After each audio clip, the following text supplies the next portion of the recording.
Assalamualaikum warahmatullahi wabarakatuh.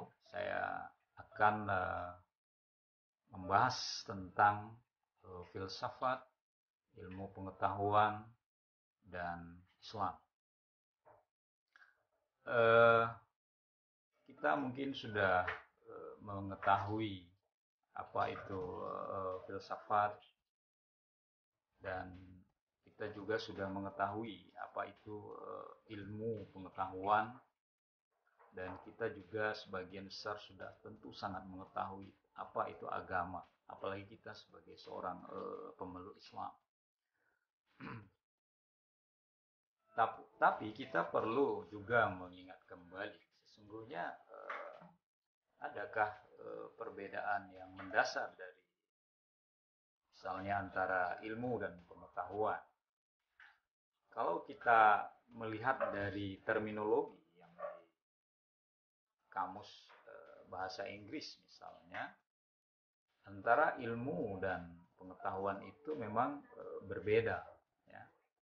Dalam bahasa Inggris kita mengenal ilmu itu dengan science. Ya. Sementara pengetahuan itu kita kenal dengan istilah knowledge. Tapi menariknya di dalam Islam ini justru ada perbedaan dari sudut pandang Barat, ya, bahwa di dalam Islam antara ilmu dan pengetahuan itu sama. Ya. Ilmu itu sendiri berasal dari kata dalam bahasa Arab alima ya'lamu ilman, artinya mengetahui, tahu. Ya. Yang ilmu itu adalah pengetahuan itu sendiri. Sehingga di dalam Islam antara ilmu dan pengetahuan itu biasanya kita menyebut dengan istilah ilmu. Tapi sesungguhnya ada perbedaan, ya. Baik perbedaan karakteristik, perbedaan jangkauan, perbedaan metode pembuktian, perbedaan objek yang disampaikan, dan perbedaan kebenaran. Misalnya antara ilmu dan pengetahuan itu berbeda karakteristik. Ya.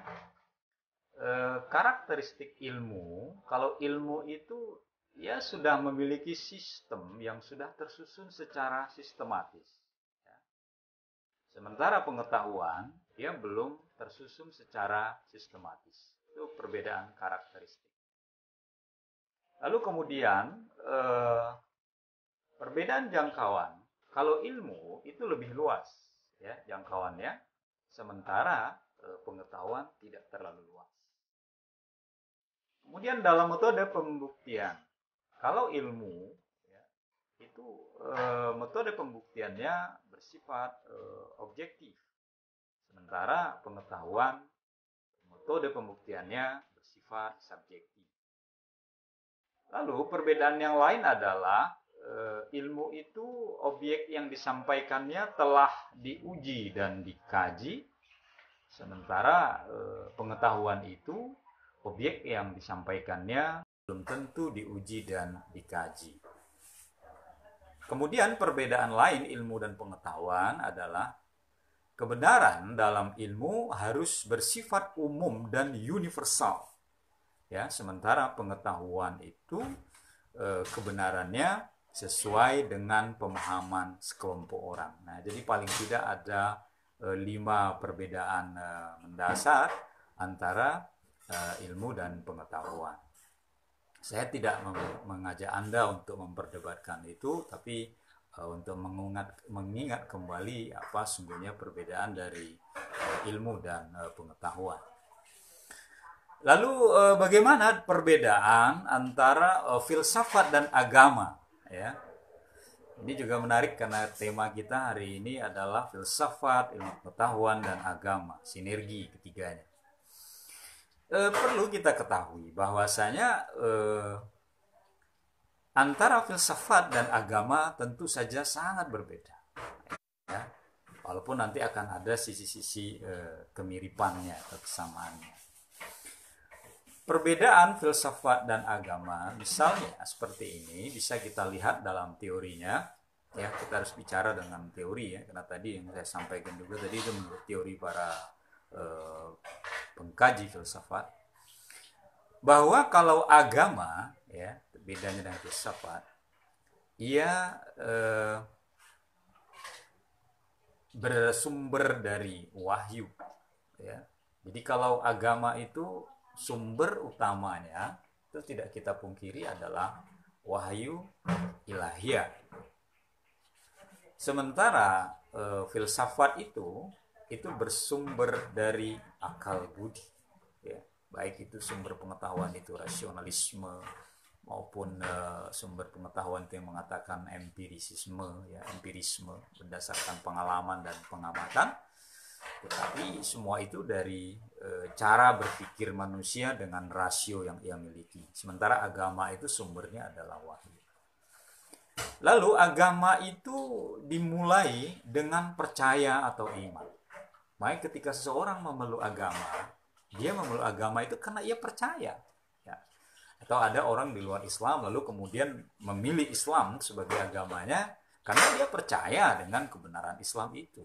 Maka kalau agama itu selalu dimulai dengan percaya. Oh, saya yakin, saya beriman, lalu saya peluk itu agama. Nah, agama dimulai dari situ. Sementara filsafat itu dimulai dengan sikap sangsi, ya. Filsafat dimulai dengan bertanya. Filsafat dimulai dengan kesangsian. Filsafat kadang dimulai dari kegelisahan, ya. Sehingga kalau ada aliran skeptisisme atau aliran yang menyangsikan segala sesuatu lalu mencari kebenaran dari kesangsian itu, memang filsafat itu caranya seperti itu. Jadi dia tidak dimulai dari begitu mendapat teori langsung percaya dan yakin, tidak. Dia dimulai dari ketidaktahuan, kesangsian, kekaguman, keraguan ya. Nah, dari semua itu tampak bahwa yang kedua ini, kalau agama dimulai dengan percaya atau iman, kalau dalam Islam akidah Islam ya, sementara kalau dalam filsafat itu dimulai dari sikap sangsi atau meragukan sesuatu.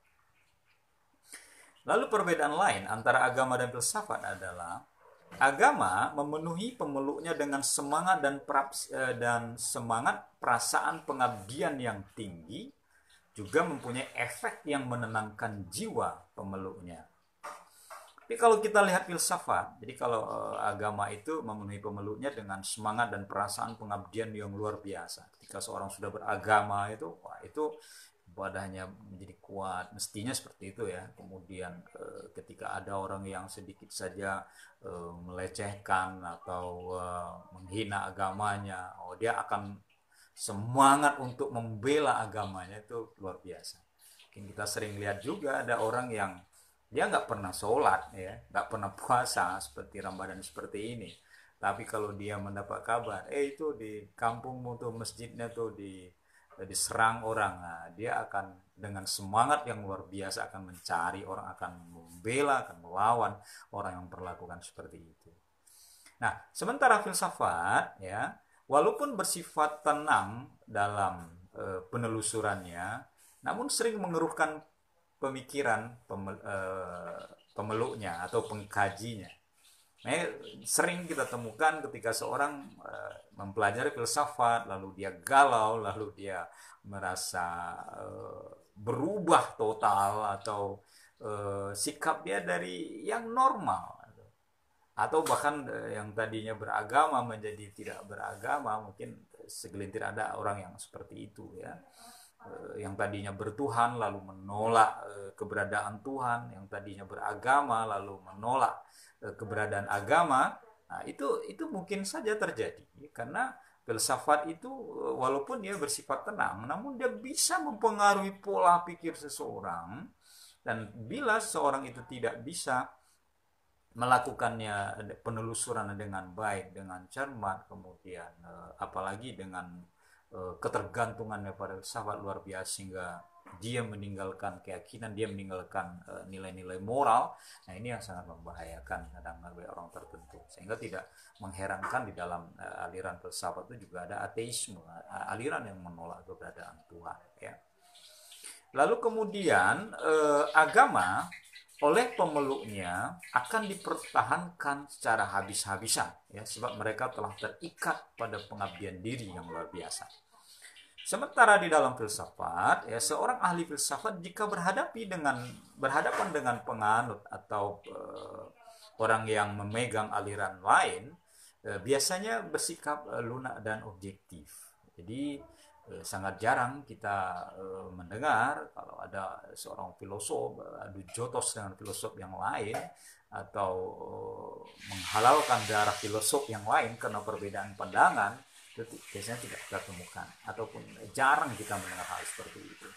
Kita misalnya melihat bagaimana tahafut falasifahnya antara Ghazali yang mengkritik Ibn Rushd, lalu Ibn Rushd justru membalasnya dengan tahafut falasifah.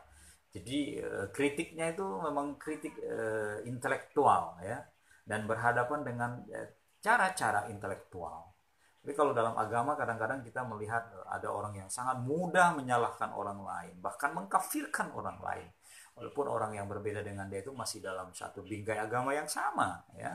Tetapi kadang-kadang sangat mudah menyalahkan orang lain. Nah, mungkin sikap ini saya kira ada baiknya juga kalau di dalam beragama kita begitu. Kalau ada orang yang berbeda dengan kita, ya kita mencari kalimatun sawa, ya, kalau dalam bahasa agamanya, mencari titik-titik persamaannya, dan kita mencoba menjauhkan perbedaan-perbedaan kita, tapi mencari kesamaan-kesamaan yang ada pada kita, sehingga terhindar dari perbedaan-perbedaan yang bisa menjurus pada tindakan anarkis, kebencian dan segala macamnya. Kita misalnya melihat secara historis, filosof-filosof dulu itu mereka tidak kita dengar mereka tuh saling mencaci, menghina satu sama lain, ya. Ketika mereka berbeda dalam pemahaman konsep teologi mereka, konsep kemanusiaan mereka, konsep tentang alam mereka, tapi mereka selalu menyikapinya dengan secara intelektual. Nah, ini yang membuat kita melihat sesungguhnya bagaimana secara mendasar perbedaan antara filsafat dan agama. Lalu kemudian ada nggak persamaan antara filsafat dan agama? Ya. Tentu saja ada kemiripan antara filsafat dan agama itu. Misalnya filsafat dan agama bertujuan, ya, sekurang-kurangnya dalam urusan yang sama, ya.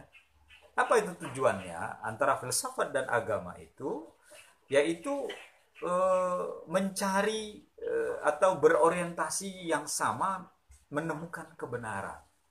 Seorang filosof dia dengan pengkajiannya secara mendalam, dengan metode yang ia gunakan untuk menemukan suatu teori, maka ia tujuannya adalah mencari kebenaran, ya. Dia tidak akan mencari kesalahan tentunya. Teorinya itu akan dia tunjukkan bahwa teorinya yang paling benar dan yang paling sesuai, yang paling relevan, tujuannya untuk mencari kebenaran.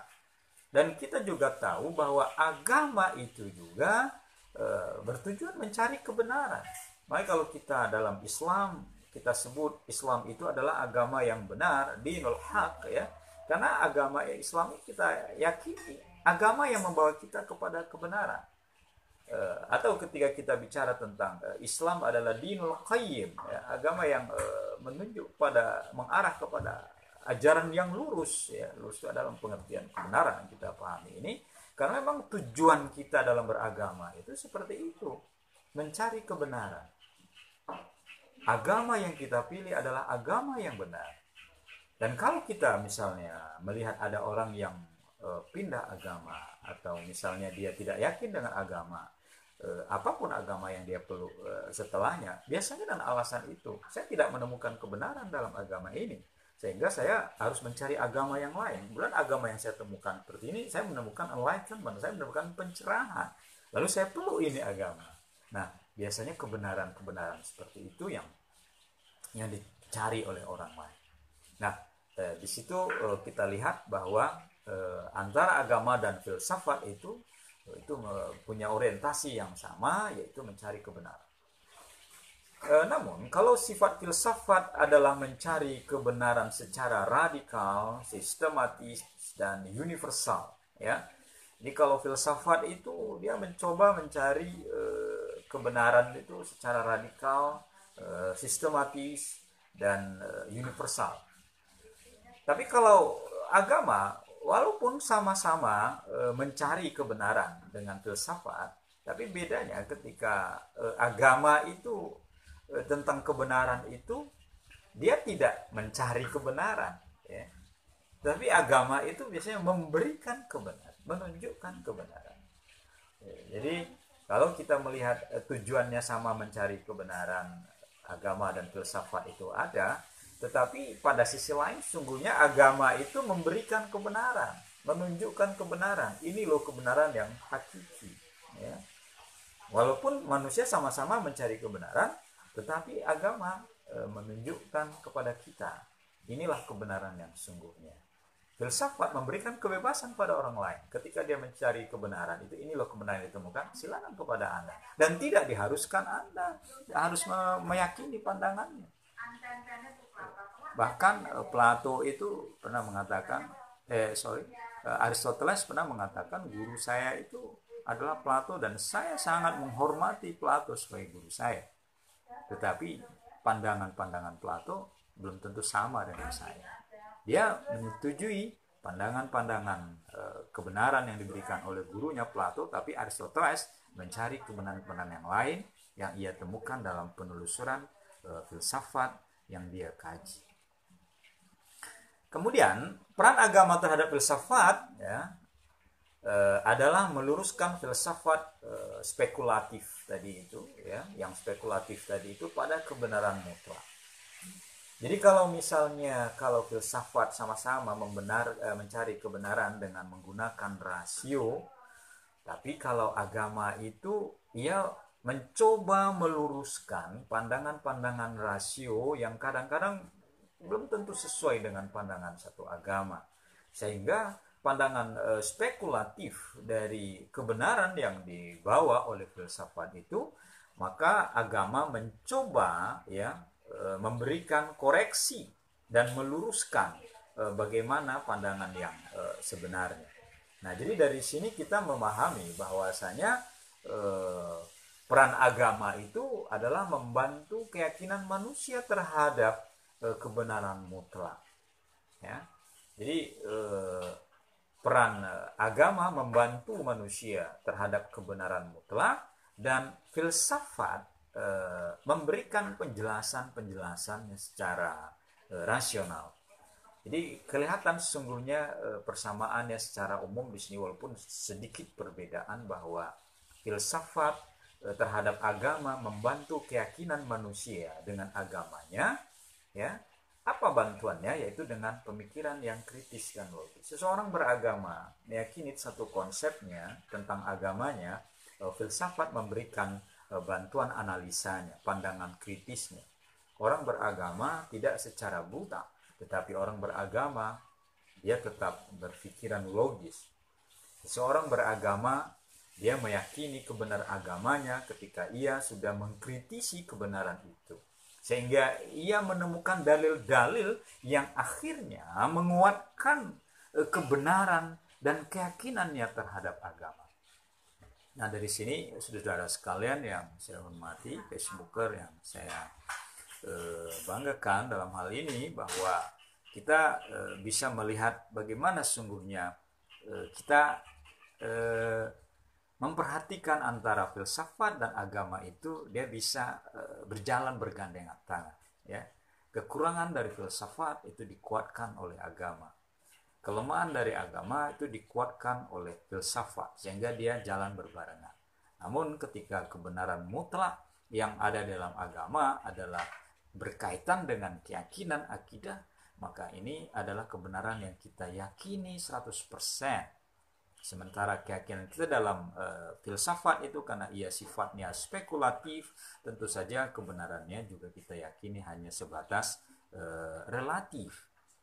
Baik seorang yang beragama dan keyakinannya terhadap agamanya, biasanya dia sangat meyakini 100% akan kebenaran agamanya.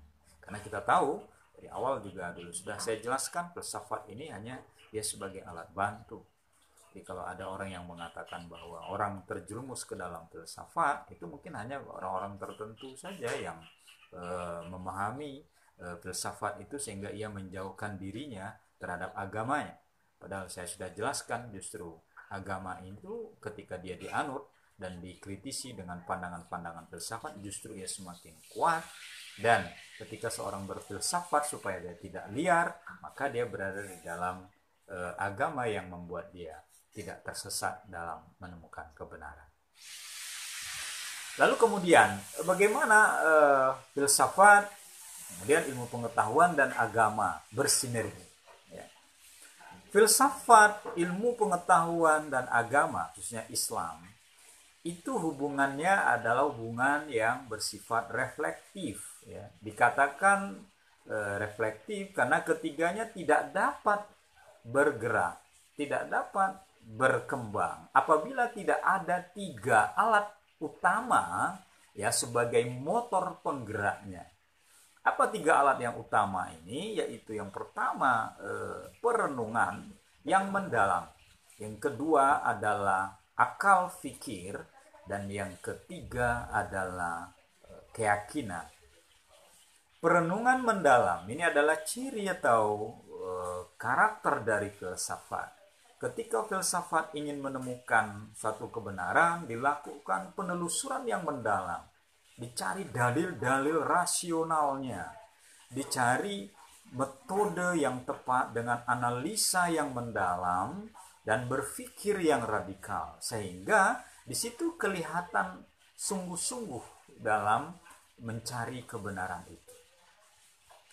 Lalu kalau dalam ilmu pengetahuan, tenaga utamanya itu adalah akal fikir. Ketika seorang ingin menemukan teori, ketika seseorang ingin menemukan suatu metode, ketika seorang menemukan ilmu-ilmu baru, maka ia akan menemukan itu semua, mengolahnya melalui akal pikirnya, dengan nalarnya, dengan rasionya. Maka kalau kita misalnya menemukan teori-teori dalam kesehatan, misalnya teori-teori di dalam ilmu kedokteran, misalnya kita menemukan teori-teori tentang kosmos ini atau kosmologi ini, kalau kita menemukan teori-teori dalam ilmu sosial ini adalah melalui proses olah pikir yang mendalam dari ilmuwan. Sehingga saintis itu, para ilmuwan itu melakukan itu semua dengan menggunakan akal, menggunakan teknologi, menggunakan teori-teori. Kalau orang lab, dia bekerja di laboratorium dan menemukan nanti temuannya berdasarkan research yang panjang, observasi yang panjang, karena dia menemukan teori-teori baru atau menemukan temuan-temuan baru melalui penelitian dan pengolahan akal yang mendalam. Nah, sementara yang ketiga, agama itu tenaganya itu adalah keyakinan. Maka seseorang ketika dia memeluk agamanya, itu pangkalnya adalah keyakinan. Kita tahu sejarah Islam bagaimana Bilal bin Rabah ketika ia memeluk Islam, lalu diazab, disiksa oleh majikannya karena dia pindah mengikuti agama Muhammad, lalu dia tidak bergeming, sekalipun dia ditaruh di padang pasir yang panas, taruh batu di atas punggungnya, hanya satu kata yang keluar dari mulutnya, yaitu apa? Ahad, ahad, ahad. Dia percaya Allah itu esa, ya, tidak seperti Tuhannya atau keyakinan orang kafir Quraisy saat itu yang menyembah berhala. Kenapa? Karena tenaga penggeraknya itu adalah keyakinannya. Tuhan saya satu, dia tidak perlu menjelaskan. Allah Tuhan saya tidak akan menyembah Tuhan saya yang lama. Ya. Budak yang hitam bernama Bilal tersebut, yang kelak akan menjadi muazin Nabi yang tersayang itu tersebut, dia bisa bertahan dengan siksaan yang sangat pedih dan kejam tersebut, ya, karena masalah keyakinan. Sehingga kalau kita misalnya menyalahkan agama orang lain, lalu kita mengatakan agama kita yang paling benar, agamamu itu tidak benar itu. Ngapain kamu meyakini agamamu itu? Itu agama saya ini yang benar. Kenapa? Agama itu sesat, tidak sesuai dengan ini, tidak sesuai dengan itu. Tidak bisa, ya. Walaupun menurut kita agamanya itu tidak rasional, menurut agama kita minoritas, menurut kita agamanya itu agama yang asal-asalan dalam beragama, tidak bisa. Karena ini tenaganya itu adalah keyakinan. Dan kalau seorang sudah memiliki keyakinan, itu menjadi energi yang luar biasa. Nah, jadi kalau kita melihat sinerginya itu filsafat, ilmu pengetahuan, dan agama, maksudnya agama Islam, ini tentu saja terkait dengan tiga alat utama yang sebagai penyangganya itu. Bila filsafat dia melalui perenungan yang mendalam, bila ilmu pengetahuan melalui penelitian, pengolahan data, kemudian research yang mendalam melalui akal, kemudian dan yang ketiga agama melalui keyakinan yang diyakini oleh pemeluknya. Lalu berikutnya ilmu pengetahuan dan teknologi yang ditemukan oleh manusia itu memudahkan manusia dalam menjalankan pesan-pesan atau perintah agama. Jadi kita tahu misalnya dengan ilmu pengetahuan dia sebagai penyangga kita dalam beragama. Sekarang kita dulu orang bersedekah itu sedekah ini barangnya lalu diberikan di hadapan orangnya apa gitu makanan atau uang. Nah, sekarang sesuai dengan teknologi seperti kita yang sekarang yang terkurung di rumah karena kita kena lockdown atau kita PSBB misalnya, kita bisa tetap bersedekah. Caranya kita harus social distancing atau physical distancing ya. Kita akhirnya sedekahnya ya sedekah online. Biasanya saya berhadapan dengan Anda mahasiswa saya di kelas bisa bertatap muka secara langsung. Sekarang karena ada wabah corona kita tidak bisa seperti itu, tapi kita ternyata dengan teknologi kita tetap bisa belajar. Kita bisa gunakan Zoom, kita bisa gunakan Google Meet,